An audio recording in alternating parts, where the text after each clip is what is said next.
I'm a little concerned that this title could get me into trouble for divulging what is otherwise a closely guarded national secret. The presentation is available also on YouTube, which you can readily find from the homepage of my web, scienceservingsociety.com, and the link to the web works just fine, even if you type it in just one color. I'm going to start with a little history, namely the history of this presentation. It had its origins in my 2004 book, Traffic Safety, which contained a chapter titled The Dramatic Failure of U.S. Safety Policy.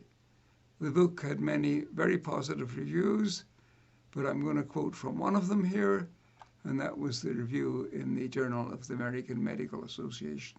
The reviewer said, but his chapter, The Dramatic Failure of U.S. Safety Policy, is the showstopper. And is this showstopper updated and expanded that I'm going to tell you about today.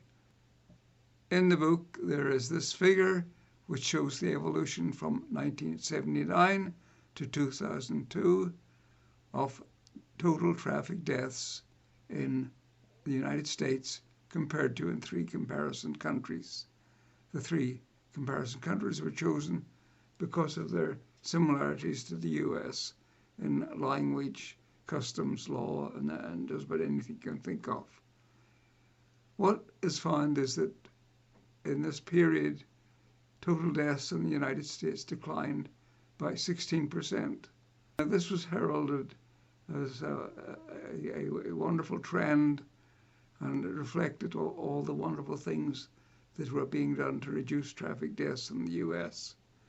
But when we look at the three comparison countries, we find that deaths dropped by roughly 50%. So while the U.S. goes down 16%, the three comparison countries go down by 50%. What this means in numbers is that if the U.S. had dropped by the same percent as Great Britain, we would have been killing 15,800 fewer people in 2002 than we actually did. Or with the other countries, we can do the same calculation, so that we get an average of about 17,000 additional Americans were killed on our roads in 2002 because the U.S. could not match the safety performance of these three other countries. The U.S. had dropped very modestly, and the other countries had dropped by 50%, so one would expect that the other countries would find it harder to drop further, and the U.S. would find it easier to drop. So one could reasonably anticipate that this difference would disappear in time. Let's go forward 10 years.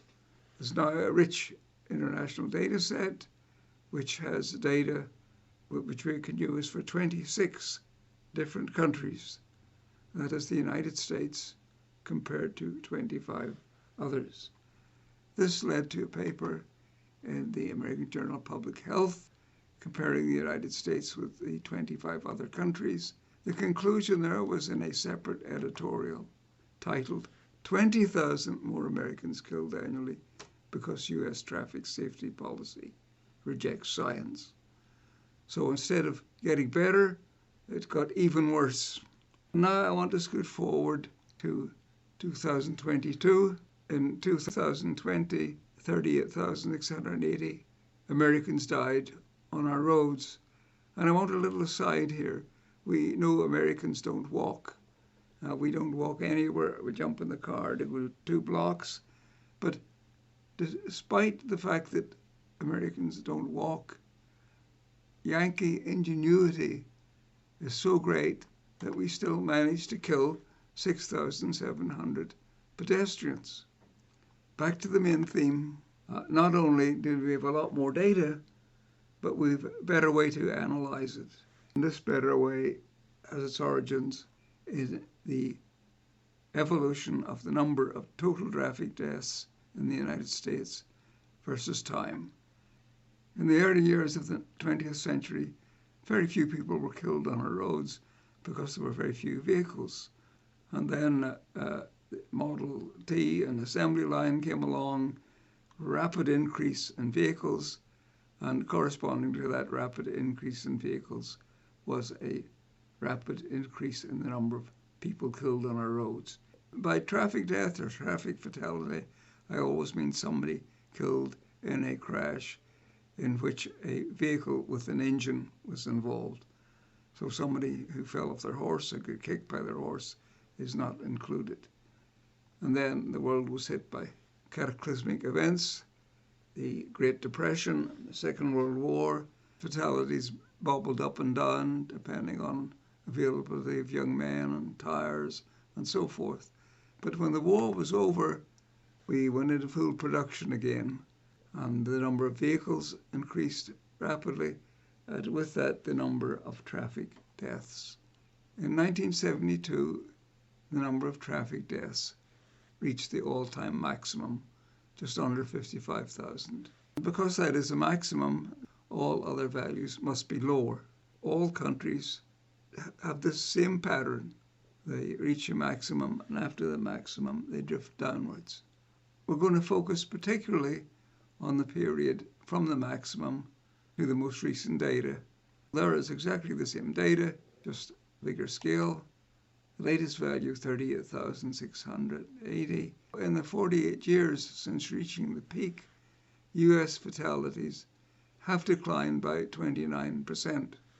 We're going to use data for the same 26 countries as in my American Journal of Public Health paper, and we're going to use this different analysis approach, and that is because fatalities reach a maximum, we can define a simple ratio, fatalities in a given year divided by the maximum yearly fatalities. So it's a dimensionless, essentially no units, no arbitrary assumptions, depends only on fatalities. And we're going to plot how this ratio varies in time after the maximum is reached. We're going to plot it on a log scale and times 100, express it as a percent. So we're looking at the decline in deaths from the maximum as a percent decline. Now here's exactly the same data we had for the US, and we see that it did decline 29% below its maximum value. We're always going to look at the most recent value and compare it to the maximum value. The first other country I'm going to look at is Israel. The dotted line is 50%. So if you're below the dotted line, it means you've cut your traffic deaths by more than half since the maximum. And we see the US has dropped by 29%, Israel by more than 50%, New Zealand by more than 50%, Poland by more than 50%.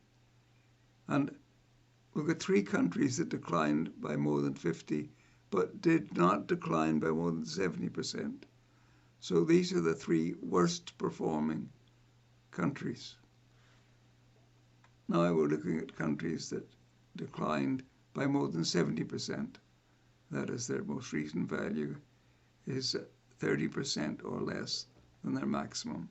Australia, Canada, Czech Republic, Greece, Ireland, Italy, and there are 6 countries that declined by 70%, but not more than 80%.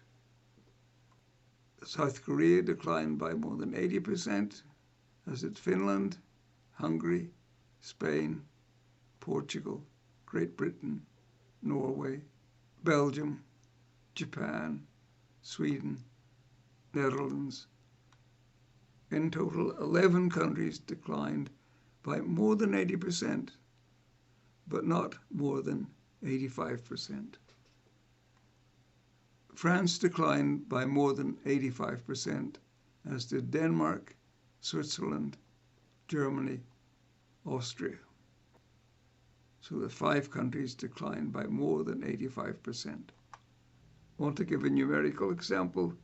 In 1972, France had a maximum of 18,113 fatalities, same year that the United States achieved its maximum. But by 2020, France had 2,541 fatalities.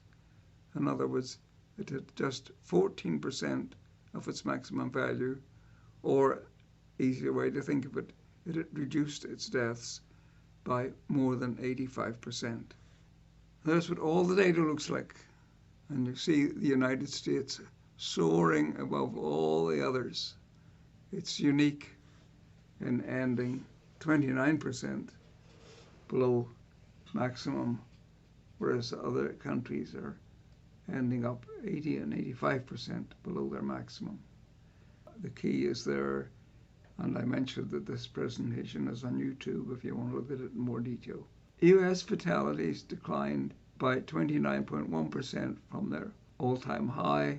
The poorest performing other country was Israel, and it declined by 56.6%.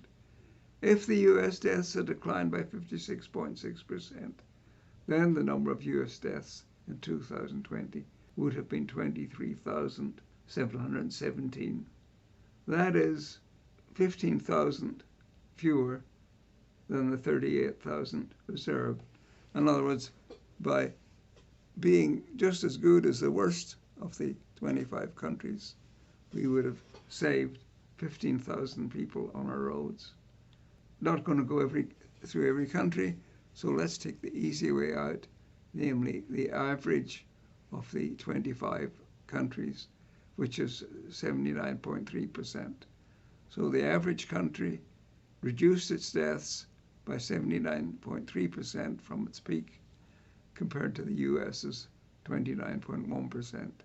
If the US deaths had declined by 79.3%, then the number of US deaths in 2020 would have been 11,292. That is 27,000 fewer than the 38,680 observed. And this is a dramatic failure. Big question, why? And obviously there's not a simple, specific answer. It's got to be a broad answer. And I would start by saying US policy does not just ignore science, it aggressively denies science. The most basic scientific findings in this subject can be summarized as follows. Vehicle factors are important, but less important than roadway factors.